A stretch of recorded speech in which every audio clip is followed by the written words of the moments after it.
Los primeros dos versículos de este capítulo 12,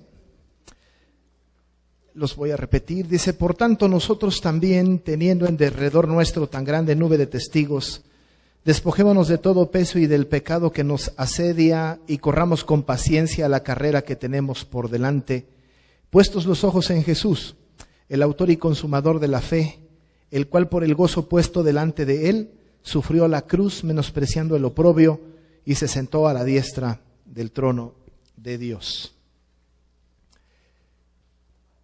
El capítulo 12 le sigue al capítulo 11. Esto es obvio, ¿no? Después del 11 sigue el 12. Pero es importante decir esto porque no se puede leer o interpretar el capítulo 12 sin el 11. Es completamente imposible. Nosotros tenemos en la Biblia diferentes maneras de él, como los que han estado escribiendo, traduciendo y separando los textos, los van dividiendo. Sin embargo, hay en el texto ideas que son continuas. No lo podemos dividir, no podemos separar. De tal manera que si nosotros pensamos que en el capítulo 2 empieza una nueva sucesión de ideas, estaríamos equivocados. Lo que sucede en el capítulo 2 es la continuación de lo que está escrito en el capítulo 11. Muy importante, pues. El contexto de cualquier pasaje es importante tomarlo en cuenta, porque un pasaje que no se revisa su contexto puede caer uno en el riesgo de corregir, de tener errores doctrinales importantes, de tener énfasis diferente. Así que nosotros tenemos que ir con cuidado tomando en cuenta el contexto de los versículos 1 y 2 del capítulo 12, y necesitamos necesariamente venir casi al capítulo 11 por completo. El libro de los Hebreos es un libro muy interesante por muchas razones. Una de las cuales es porque nosotros no tenemos idea de quién es el autor del libro de Hebreos, no sabemos. Hay diferentes discusiones, pero no vamos a platicar de esto ahora. No hay una certeza de esto, pero lo que sí hay certeza es del contenido del libro. Y el libro de Hebreos, como el libro de Romanos también, y algunas partes de Gálatas y en algunas otras partes, en el Apocalipsis, por ejemplo, hay mucho énfasis en el Antiguo Testamento. Casi pudiésemos decir que el Antiguo Testamento del Nuevo Testamento es el libro de Hebreos. Habla mucho del pasado, habla mucho del Antiguo Testamento. Y una muestra de esto es el capítulo 11 completo, que habla de estos personajes del pasado. Así que entonces este libro es interesante por esto, pero también es interesante porque este libro resalta a Jesucristo como superior a todo, absolutamente todo lo que existe, y empieza hablando de que Él es superior a los ángeles, por ejemplo. Él dice que Jesucristo es superior a Aarón, porque si Aarón fue sumo sacerdote, aquí el autor de Hebreos dice que el Señor Jesús fue el gran sumo sacerdote. Habla que está en ese sacerdocio según el orden de Melquisedec.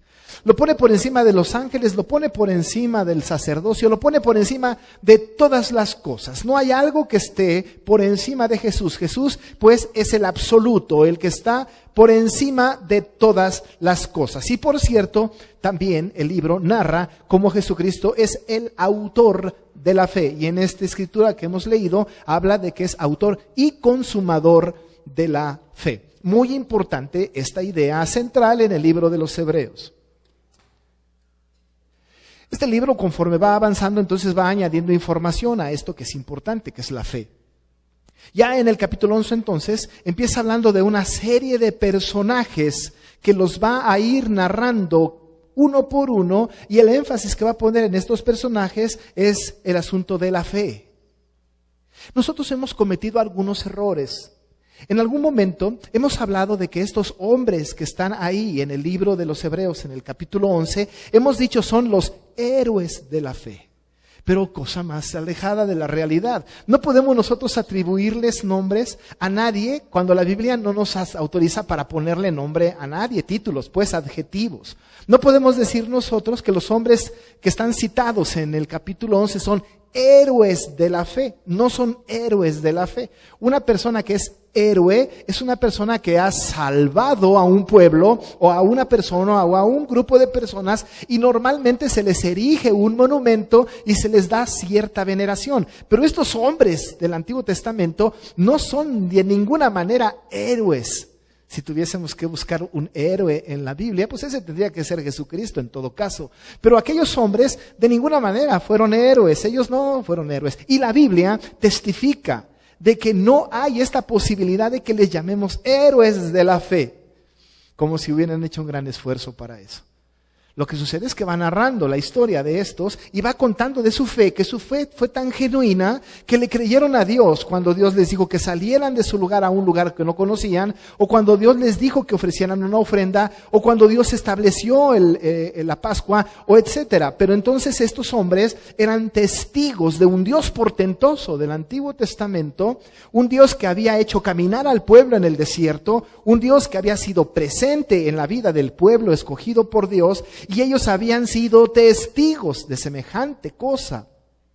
Ellos de ninguna manera, pues, son héroes, son testigos.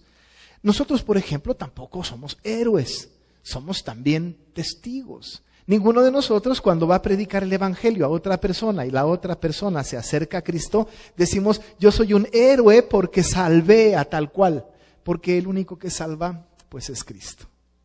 Al contrario, la Biblia, desde que el Señor nos mandó a sus discípulos a predicar, les dijo: me seréis héroes en Jerusalén y toda Judea. Pues no dijo esto, dijo: me seréis testigos. Y dijo que íbamos a ser testigos en Jerusalén, en toda Judea, en Samaria y hasta lo último de la tierra. De tal manera que los héroes, amados hermanos, pues no existen. Bueno, sí, pero no en la Biblia. El mundo tiene un concepto distinto, pero la Biblia entonces, hablando de aquellos hombres de aquel tiempo como testigos y no como héroes, los ubica pues en un papel, en un lugar en donde son hombres como nosotros. Hombres y mujeres como usted y como yo, que pasaron una etapa en relación con Dios, pero que de ninguna manera los podemos llegar nosotros a idolatrar, ni siquiera a tomar en cuenta en algún sentido cuando se trata de imitarlos. Porque aquí el único que es digno de imitar es al Señor Jesucristo. Ahora, ellos que están en el Antiguo Testamento hicieron algunas cosas importantes mandadas por Dios. Y la Biblia da testimonio de Abraham, por ejemplo, que le creyó a Dios y le fue contado por justicia. Y da testimonio la Biblia de que estos, sin ver hacia adelante, le creyeron a Dios y por fe, añade el libro de Hebreos en el capítulo 11, hicieron una gran cantidad de actos creyéndole a Dios sin ver lo que había en el futuro. Ellos tuvieron una promesa. La promesa delante era el Señor Jesucristo.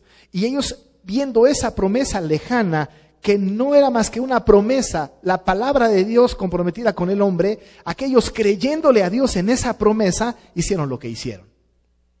Ahora, lo que pasa con el autor de Hebreos es que terminando en el capítulo 11 nos ubica donde debemos nosotros estar, y al final en el versículo 39 y 40 dice: y todos estos, aunque alcanzaron buen testimonio mediante la fe, no recibieron lo prometido. El Señor Jesús no vino en el tiempo de aquellos, proveyendo Dios alguna cosa mejor para nosotros. Para nosotros sí vino Jesucristo, para que no fuesen ellos perfeccionados aparte de nosotros. Ellos y nosotros somos ante los ojos de Dios iguales. Ellos veían al Señor Jesucristo como el prometido, pero no lo vieron. Y nosotros podemos mirar atrás y el testimonio del Espíritu Santo al nuestro nos dice: Jesucristo sí existe, Jesucristo es Dios. Mora en el corazón y es el Espíritu de Dios el que nos hace clamar Abba Padre. Este Espíritu pues de Dios es el que da testimonio de que Jesucristo vive, y nosotros ahora que estamos en esta época navideña hemos recordado el nacimiento de Jesucristo. Y cuando murió, resucitó. Y Él ahora está vivo, completamente vivo. Tenemos ese testimonio de Dios a nuestro corazón. Aquellos no lo tuvieron. Esto es muy importante. Establecer este contexto es tan importante porque entonces podemos entrar al capítulo 12, verso 1 y 2, para poder analizar a partir de este contexto lo que el autor quiere enseñarnos con miras a lo que viene por delante.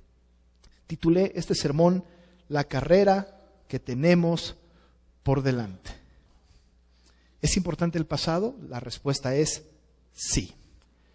¿Tenemos nosotros que ir al pasado y a los personajes del pasado para establecer nuestro futuro? La respuesta es no. ¿Por qué no?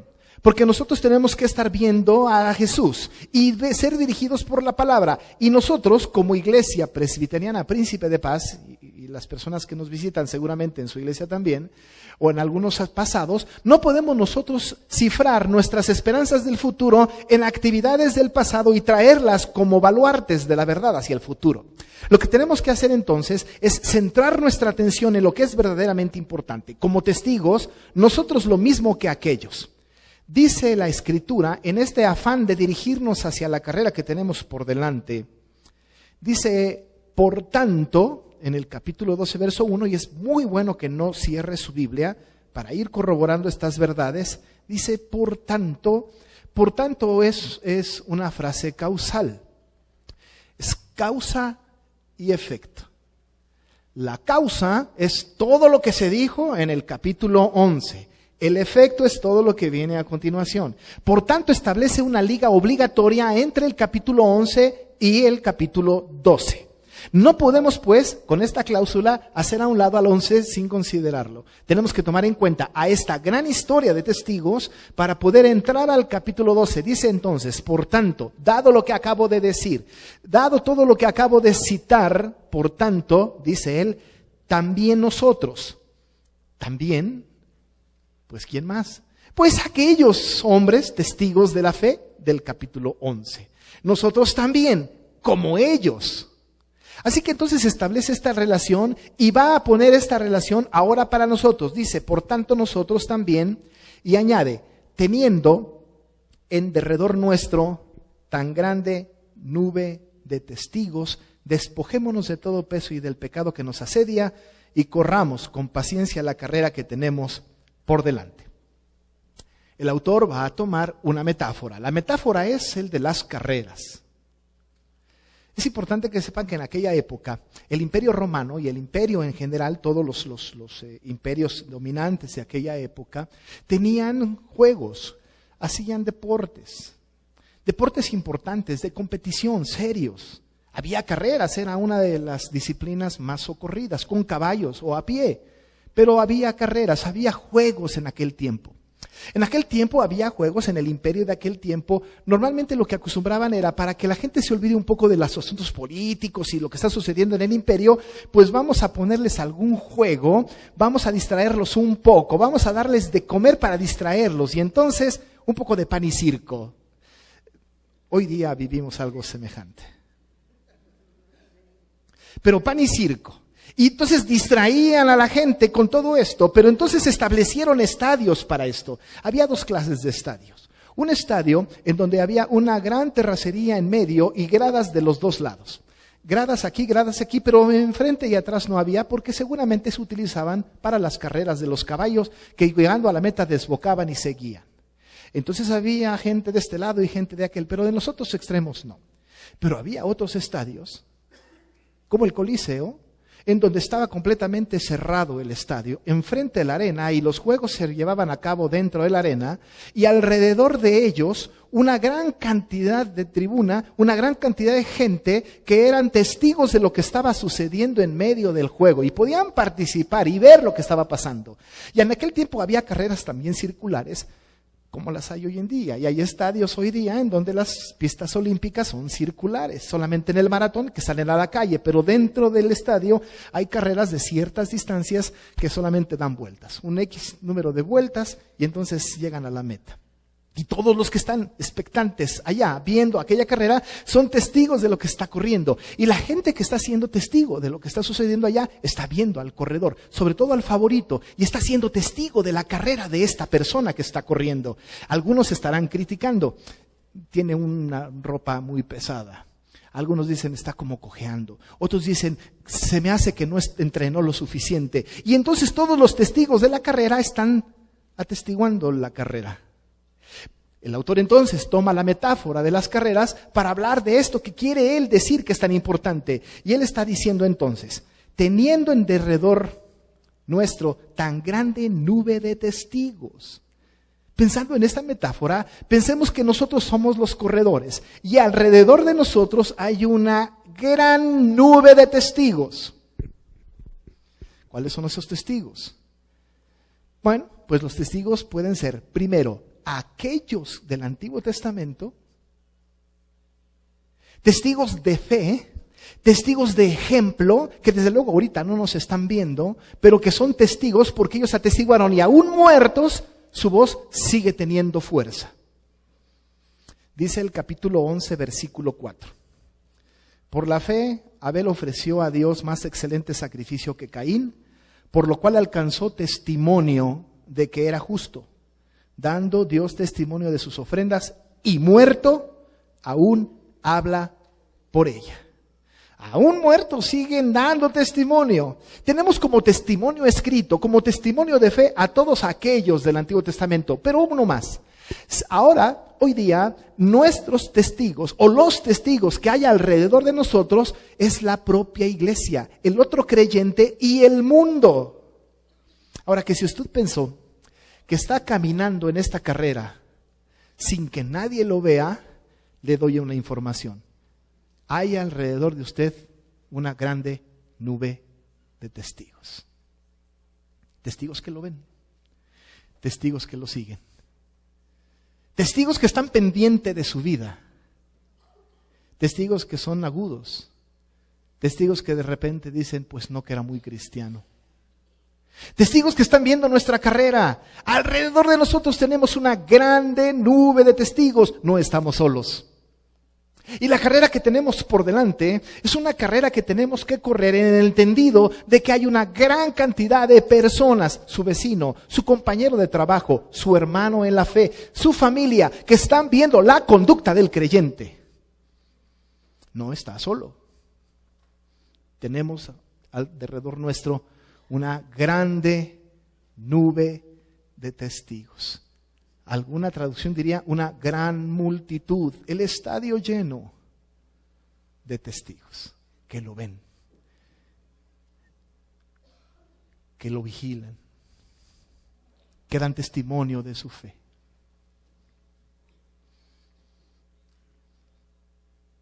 Hay cristianos que se van de la iglesia a otra, porque dicen, ahí no me conoce nadie.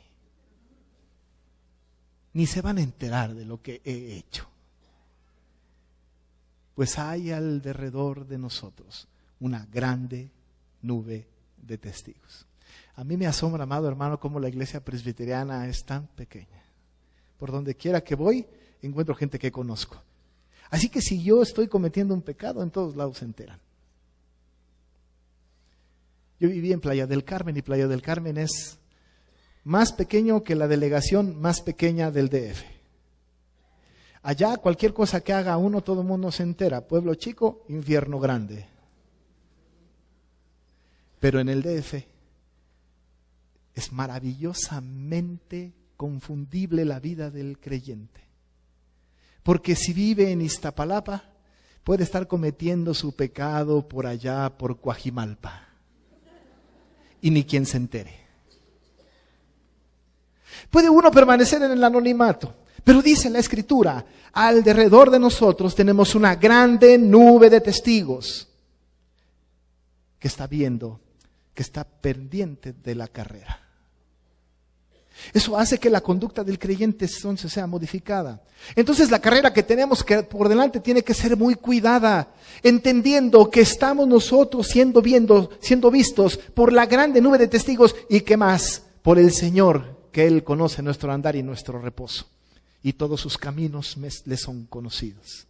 Una grande nube de testigos. Eso hace que nuestra carrera, esa carrera que tenemos por delante, cobre un matiz distinto. Pero ¿cómo se corre la carrera que tenemos por delante? Sabiendo que tenemos una grande nube de testigos, esta carrera la tenemos que correr con estas dos condiciones. 1, despojarnos de todo peso. Ahora usted, regresando a la metáfora de la carrera, no se puede usted imaginar a un corredor en una pista de 100 metros con un traje pesado. Las vestiduras de los corredores son muy ligeras. Cualquier peso posible se lo quitan. Hay personas que hasta se rasuran todo el cuerpo completo para que no haya nada que les estorbe en la aerodinámica de su carrera. Quitarse todo el peso es quitarse todo lo que a uno le estorba, que no lo hace ligero para poder caminar y para poder correr. Los corredores pues buscan las prendas más ligeras para estar tan ligeros y su mismo peso tan poco para que puedan hacer una carrera ligera y que puedan correr sin problema. La metáfora entonces es aplicable a nosotros de que tenemos que despojarnos de todo peso. Todas aquellas cosas que están sobre nosotros, que nos pesan y que nos impiden correr esta carrera maravillosa que tenemos por delante. El Señor Jesucristo dijo en Lucas 21:34, mirad también por vosotros mismos que vuestros corazones no se carguen de glotonería y embriaguez y de los afanes de esta vida, y venga de repente sobre vosotros aquel día.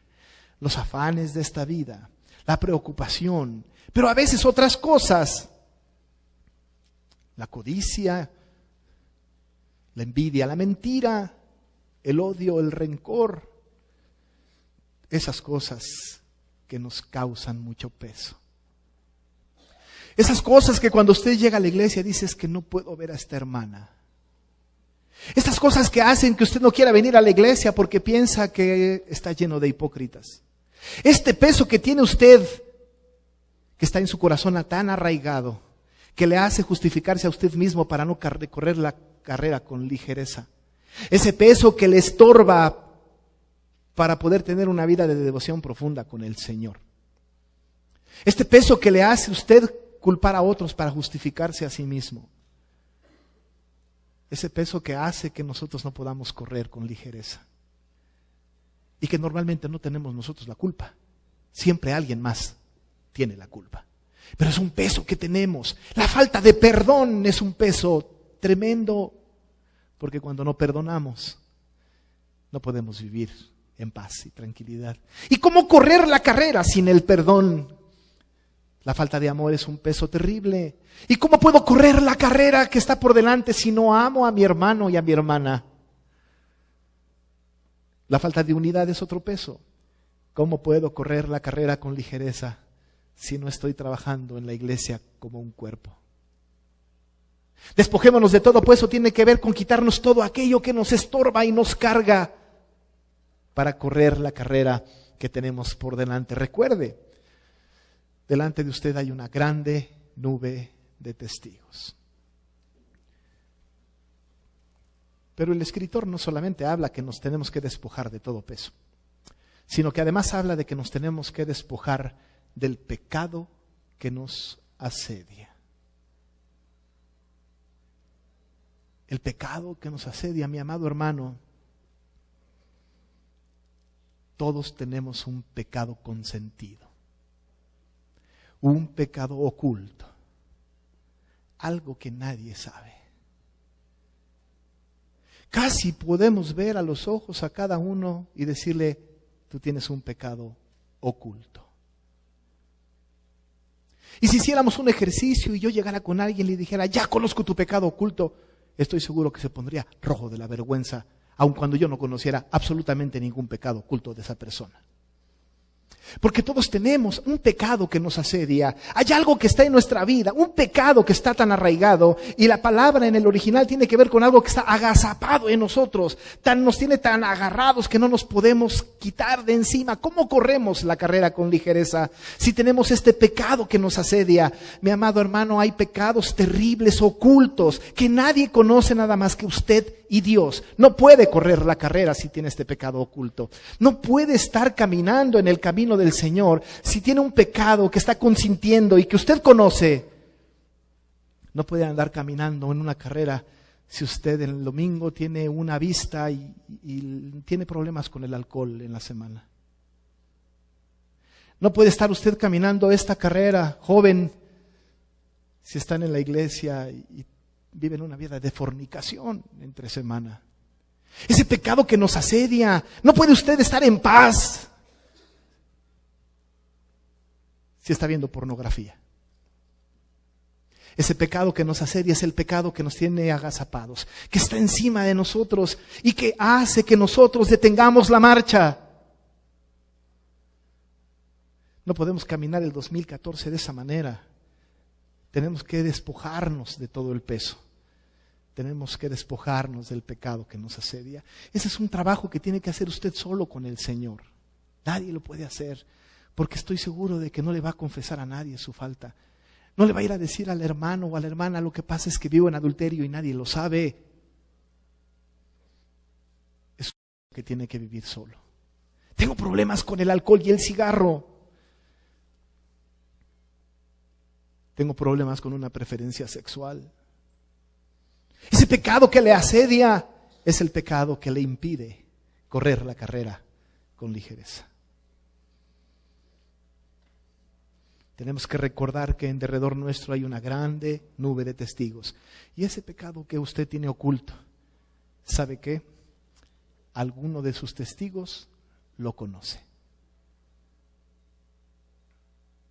Pero peor, Dios lo sabe. Y también sabe que usted no está haciendo nada. Despojémonos de todo peso, dice el escritor. Despojémonos de todo el pecado que nos asedia. Y luego entonces, cuando nos hemos quitado de este peso, cuando nos hemos quitado de este pecado, nos hemos despojado de este pecado que nos asedia con la ayuda del Señor, entonces corramos con paciencia la carrera que tenemos por delante. Corramos con paciencia la carrera que tenemos por delante. Correr con paciencia es vital, mi amado hermano. Correr con paciencia tiene que ver con emprender la marcha y ser pacientes en que lo que estamos haciendo de acuerdo a la palabra va a traer resultados. Los testigos del capítulo 11 nunca vieron por lo que trabajaron. Murieron sin recoger el fruto. Fueron pacientes. Usted no tiene que trabajar, yo no tengo que trabajar para ver fruto de mi trabajo. Debemos de trabajar porque el Señor nos pide que lo hagamos y correr aunque no veamos la meta, con paciencia, no desmayando, no claudicando, correr con paciencia. ¿Pero qué vamos a correr con paciencia? La carrera. Déjeme decirle que la palabra carrera, solamente en este lugar, es una palabra griega que es agón. Agón. Otros lados en la Biblia la palabra carrera es otra palabra en griego, pero aquí es agón. La palabra agón es la palabra griega de la cual viene la palabra agonía. También es la raíz de protagonista y de antagonista. Agón, de agonía. Y si usted piensa en una persona, cuando pensamos en una persona que está muriendo y que quiere morir, no vive en agonía, quiere morir. Una persona que está muriendo, que está en una enfermedad letal y no quiere morir, está en agonía. ¿Por qué? Porque la agonía tiene que ver con un esfuerzo deliberado. Pongo todo mi ser en un esfuerzo para no morir, para seguir adelante. La palabra agonía pues tiene que ver con carrera, con ese esfuerzo incansable en donde todo mi ser participa en seguir hacia adelante. Una persona en agonía es la persona que cada minuto es valioso en su vida. Una persona que está en agonía no sabe si mañana va a ser su último día, ni siquiera si va a pasar la noche, pero lucha con toda su alma para que cada día se extienda más y más y más. Usted y yo no sabemos cuánto tiempo vamos a vivir, ni siquiera sabemos si acabará el 2014. Mi familia acaba de tener una pérdida muy triste. Un tío mío que queríamos mucho murió, pero él estaba muy bien. Se fue con su hijo a pasar la Navidad con grandes planes y el 26 murió. Ninguno de nosotros sabe cuándo va a morir. Vivamos nuestra vida en esta carrera como si fuera nuestra última agonía. Como si estuviéramos corriendo, como si se nos acabara la vida, como si en ello estuviera nuestra vida. Cada segundo, cada minuto de nuestra vida Corramos esta carrera que tenemos por delante con este afán, como si ya estuviésemos a punto de ser llevados por el Señor, despojándonos de todo el peso y despojándonos de todo el pecado que nos asedia, como si fuera el último suspiro. Esta carrera que tenemos por delante no la podemos correr como si vinieran 40 años más para nosotros. El Príncipe de Paz ha cumplido 60 años. Pero ninguno de nosotros tiene la garantía de que cumpla 61. Corramos juntos pues la carrera como si fuera el último aliento de nuestra vida,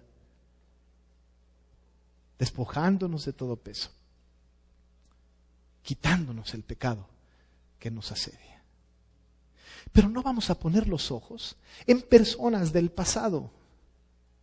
No podemos nosotros recordar, es que el pastor fulano y el coro mengano y la organización perengana y la hermana tal y cual. No podemos regresar al pasado para impulsarnos al futuro. No podemos poner los ojos en los testigos del pasado. Tenemos que poner los ojos, dice la Biblia, puestos los ojos en Jesús, autor y consumador de la fe. Cuando pongamos los ojos en el hombre, cuando pongamos los ojos en los personajes, cuando pongamos los ojos en nosotros mismos, entonces vamos a fracasar. ¿Recuerda usted a Pedro?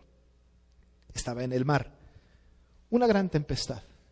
El Señor Jesús viene de lejos y le dice el Señor Jesús a Pedro, ven.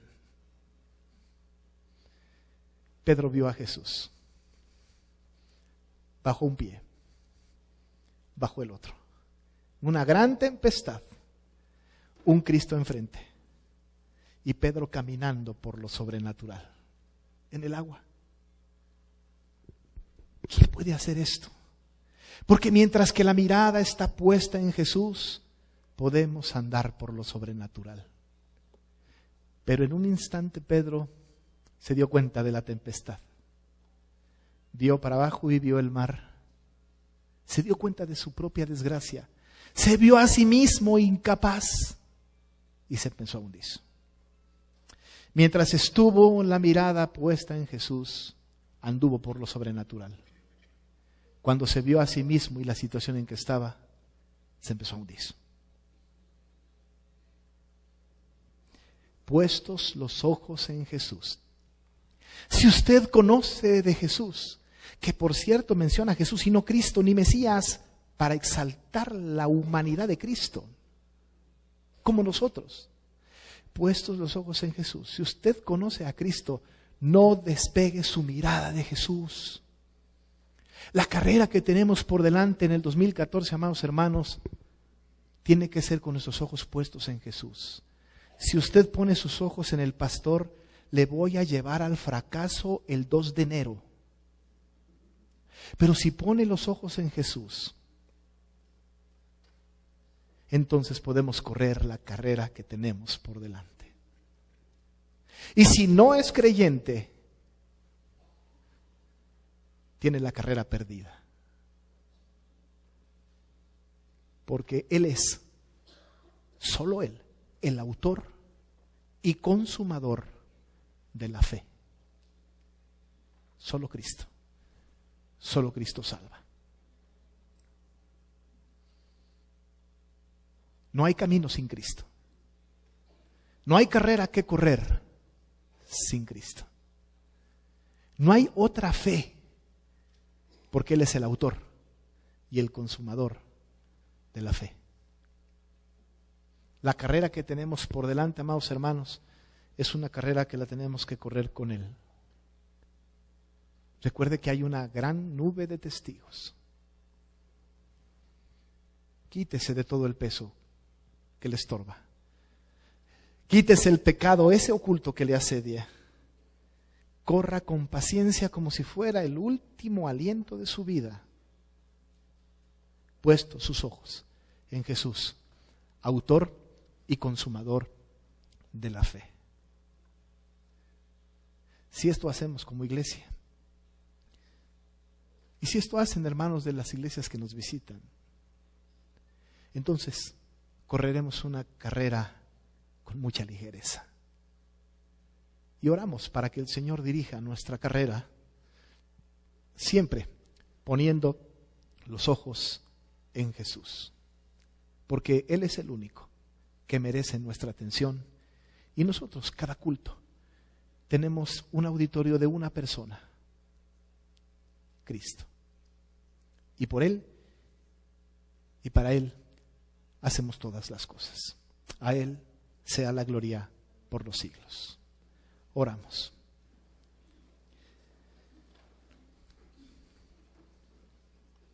Padre, somos tu iglesia, falible, que se equivoca. Y como decimos, y como dice tu palabra, aun y cuando nosotros somos infieles, tú permaneces fiel. Señor, tenemos un camino por delante, un año lleno de expectativas. No queremos correr esta carrera como si nadie nos viera, porque en derredor nuestro tenemos una grande nube de testigos. Ayúdanos para despojarnos del peso que tenemos encima, del pecado, Señor, que nos asedia, la incredulidad u otras cosas, para que corramos la carrera que tenemos por delante, como si fuera el último aliento de nuestra vida, como una agonía, porque Cristo está cerca. No queremos, Señor, poner los ojos en el pasado, ni siquiera en el presente, mucho menos en las personas. Queremos poner nuestros ojos en Jesús, porque Él es el autor y el consumador de nuestra fe. Padre, te rogamos que hoy sea un día de salvación también, y que si tú, Señor, tocaste a alguna persona en su corazón, ponga sus ojos en Jesús y camine y corra con ligereza esta carrera con nosotros. Te alabamos, Señor. Bendecimos tu nombre en el nombre de nuestro Señor Jesús. Amén y amén.